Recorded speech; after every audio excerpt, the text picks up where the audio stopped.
என்னப்பா நடக்குதுங்க? காலையில எழுந்தா ஒரு கட்சி, சாயந்தரம் ஆனா ஒரு கட்சின்னு தமிழக அரசியல் ஒரு த்ரில்லர் சினிமா மாதிரி மாறிடுச்சு. அரசியல்ல நிரந்தர நண்பனும் கிடையாது, நிரந்தர எதிரியும் கிடையாதுன்னு சொல்லுவாங்க. ஆனா ஓபிஎஸ் ஓட இந்த மூவ் அந்த பழமொழிக்கே புது அர்த்தத்தை கொடுத்திருக்கு. இதுவரைக்கும் தர்ம யுத்தம் நடத்திட்டு இருந்த முன்னாள் முதல்வர் ஓ பன்னீர்செல்வம் இன்னைக்கு முதலமைச்சர் ஸ்டாலின் முன்னிலையில திமுகல இணைஞ்சிருக்காரு. கடந்த சில வருஷமாவே அதிமுகவில் இபிஎஸ்க்கும் ஓபிஎஸ்க்கும் மோதல் உச்சகட்டத்தில் இருந்தது நம்ம எல்லாருக்குமே தெரியும். அதுக்கு பிறகு கட்சியை விட்டு நீக்கினதுக்கு அப்புறம் தொண்டர்கள் உரிமை மீட்பு குழுன்னு தனியா இயங்கிட்டு இருந்தாரு. பிஜேபி கூட்டணியிலும் ஒரு தெளிவில்லை, அதிமுகவுக்குள்ள போகவும் இபிஎஸ் வழிவிடல.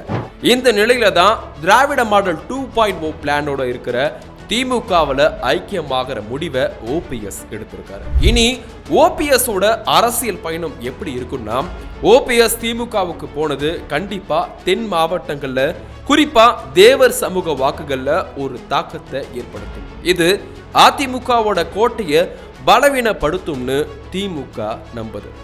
ஓபிஎஸ்க்கு வர தேர்தலில் போடி நாயக்கனூர் அப்படி இல்லைன்னா தென் மாவட்டங்கள்ல ஒரு வலுவான தொகுதி ஒதுக்கப்படலாம். அவரோட மகன் ரவீந்திரநாத் குமாருக்கும் திமுகவில் முக்கிய பொறுப்பு கிடைக்க வாய்ப்புகளும் இருக்கு. ஆனா இதுல சில சவால்களும் இருக்கு. அண்ணாவால உருவாக்கப்பட்ட தாய் கழகத்துக்கே வந்துட்டேன்னு ஓபிஎஸ் சொன்னாலும் எம்ஜிஆர் ஜெயலலிதாவோட தீவிர தொண்டர்கள் இதை எப்படி ஏத்துக்க போறாங்க அப்படின்றது தான் கேள்வியே. எப்படியோ ஒரு வழியா கரை சேர்ந்துட்டாருன்னு ஒரு தரப்பும், இனி அவ்வளவுதான் இன்னொரு தரப்பும் பேசிட்டு இருக்காங்க. கடைசியா ஒரு கேள்வி, ஓபிஎஸ் எடுத்த இந்த முடிவு சரிதானா, இல்ல எடப்பாடி பழனிசாமியை வீழ்த்த திமுக போட்ட மாஸ்டர் பிளானுக்கு ஓபிஎஸ் ஒரு கருவியா மாறிட்டாரா? உங்க மனசுல என்ன தோணுது? அதை அப்படியே கமெண்ட்டை சொல்லுங்க.